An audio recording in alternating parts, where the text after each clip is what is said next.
네, 안녕하세요. C.S. 루이스 덕후의 예기치 못한 C.S. 루이스 순전한 기독교 일부 4장 이 법칙의 배후에 있는 것입니다. 일단 이거는 1941년 8월 20일 수요일에 방송됐고요.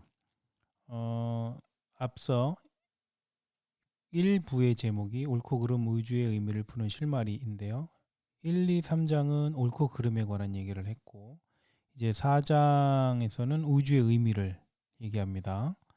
그러고 나서 이제 5장에서는 그것이 어떻게 그 옳고 그름이 우주의 의미를 푸는 실마리가 되는가 이제 그 얘기를 좀 이끌어갑니다.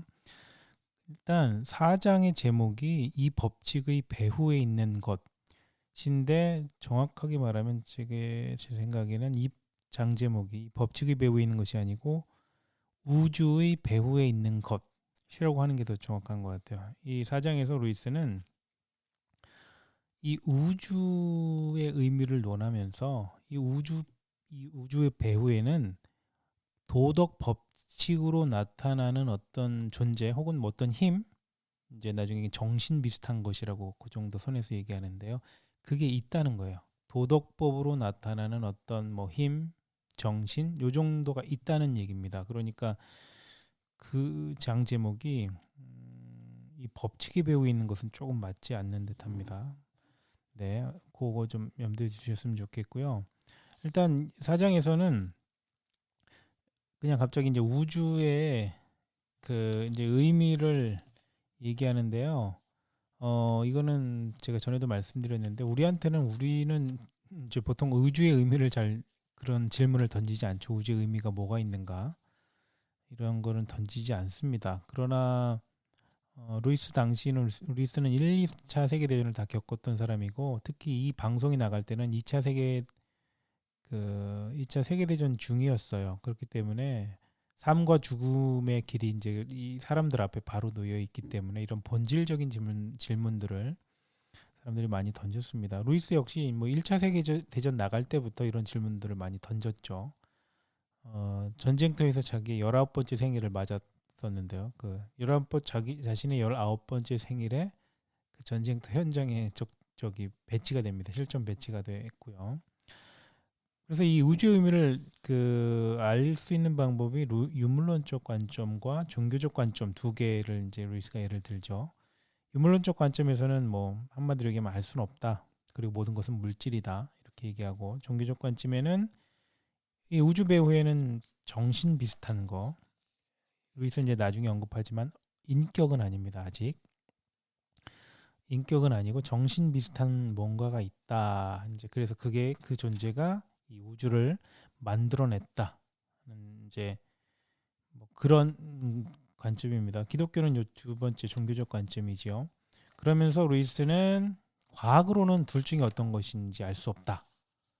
예, 이거를 뭐 어떻게 생각할지 모르겠는데 요즘엔 과학자가 이제 뭐 정치 얘기도 하고 경제 얘기도 하고 철학 얘기도 하고 많이 합니다만 그것이 잘못됐다기보다 어 그 과학자가 예를 들어 과학 자체가 갖고 있는 성격을 우리가 좀 오해할 때가 있어서 이제 말씀을 드리자면 예를 들어 이제 제가 지금 녹음을 하고 제 성대에서 이게 뭐 공기를 진동시키고 그게 어떻게 마이크에 전달돼서 그게 디지털 신호로 바뀌었다가 다시 지금 들으시는 분들 그 전자기기로 갔다가 그것이 다시 뭐 이렇게 공기를 진동시키고 그것이 여러분에게 고막을 진동시켜서 이렇게 듣잖아요. 지금 제가 하는 말을.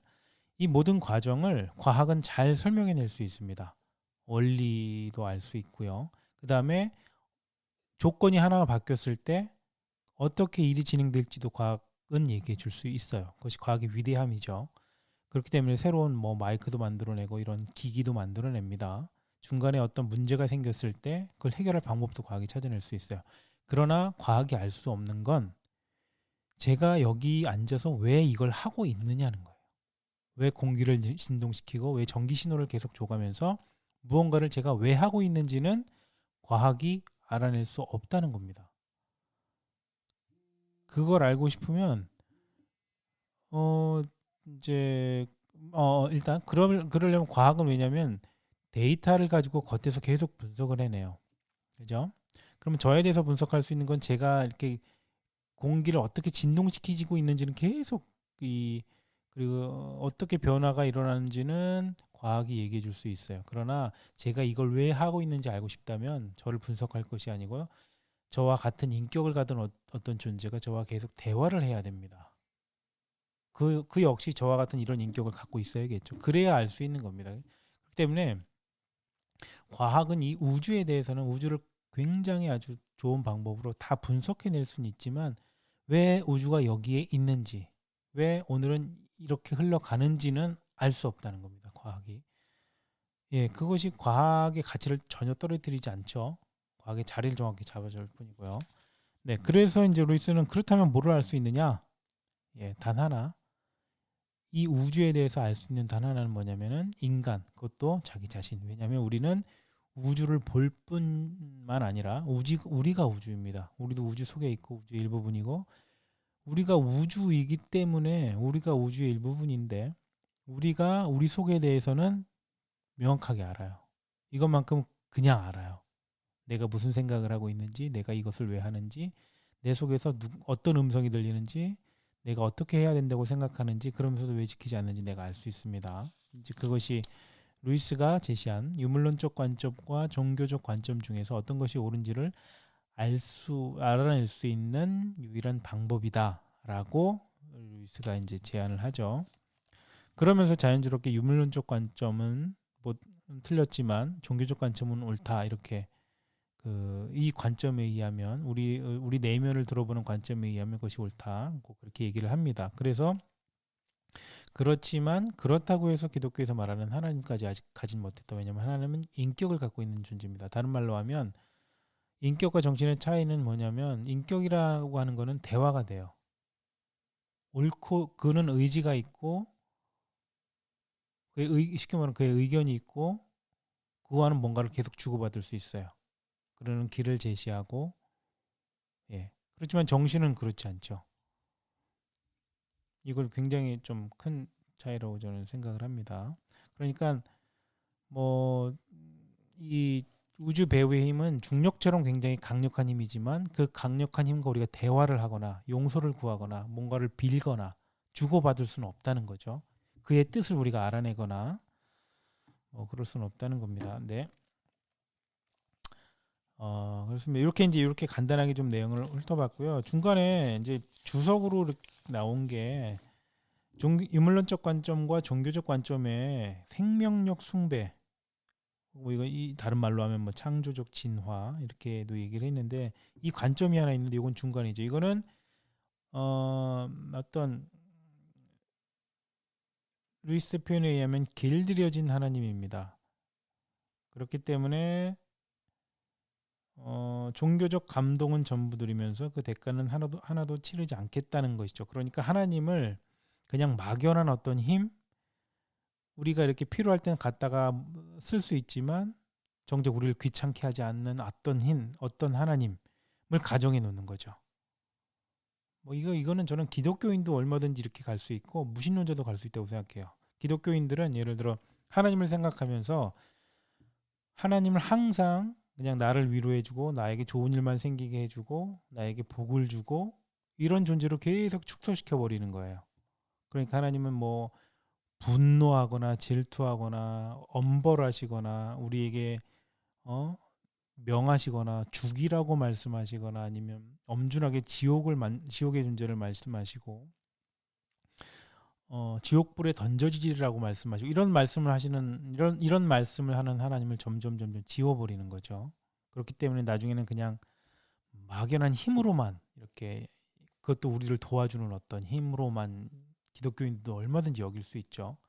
반면에 무신론자도 이럴 수 있어요. 예를 들어 이건 제가 실제로 들었던 얘기인데 어떤 진화를 연구한 어떤 학자셨는데 그분은 뭐 수천만 분의 수백만 분의 일의 우연을 걸쳐서 지금 수십억 년 동안 거쳐서 지금 이 상황에 이른 걸 생각해 보면 너무너무 신기하다는 거예요. 다른 말로 하면 그 진화하게 하는 힘, 뭐 다른 뭐 어떤 유전자 뭐든지 그가 해온 일들을 쭉 뭐 명확하게 이렇게 그라든지 대상을 명하지는 않았지만 그냥 그 정도 이렇게 되어온 과정이 가능하게 한 어떤 힘이 너무 신비하다는 거예요.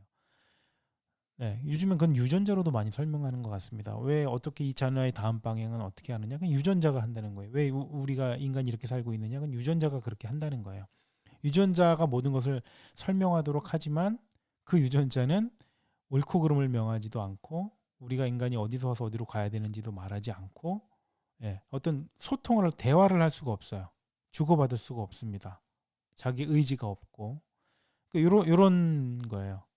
물질 이상의 어떤 존재를 가정해 놓고 우리가 필요한 설명만 갖다 쓰도록 하는 게 이게 이제 생명력 숭배 길들여진 하나님이죠. 그러니까 이건 뭐 어떻게 유물론적 관점보다 기독교인 입장에서는 더 좀 교묘 이렇게 뭐라고 얘기해야 되나요? 그냥 더 속기 쉬운 거죠. 기독교에서 말하는 하나님과 오해하기가 이렇게 아주 쉽습니다. 오히려 유물론적 관점이라면 아예 이제 틀렸다고 생각하겠지만, 네, 그렇습니다. 요거를 기독교인들이 우리가 내가 생명력을 하나님이 아니고 생명력을 숭배하고 있는 건 아닌가 생각해 보는 것도 굉장히 중요한 질문이라고 생각합니다. 그다음에 이렇게 일부 사장을 좀 간단하게 말씀을 드렸고요. 일부 5장을 가면 제목이 우리의 불안에는 이유가 있다입니다. 그러면 그 우주 배후에 있는 도덕법으로 나타나는 그 힘. 그러니까 뭐 인격이라고 아직 부를 수는 없지만 정신이라고 말할 수 있는, 쉽게 말하면 구구단처럼, 뭔가 구구단을 우리가 물질이라고 생각하지는 않죠. 그렇지만 어떻게 이렇게 손에 잡히지 않고 눈에 보이지 않지만 존재하는 어떤 물질 이상의 어떤 뭐 법칙, 힘, 뭐 이런 거로 우리 생각하죠. 그 구구단 이런 것들을, 그런 존재가 과연 그 도덕법과 어떤 관계가 있느냐, 뭐 혹은 그것이 우리와 어떤 관계가 있느냐, 그 얘기를 이제 일부 5장에서 할 겁니다. 네. 제가 말하다 하나를 말하려고 마음을 먹었다가 지금 까먹었다는 생각이 드는데 그게 뭔지를 생각해낼 수가 없습니다. 그래서 오늘은 이렇게 마치도록 하겠습니다. 감사합니다.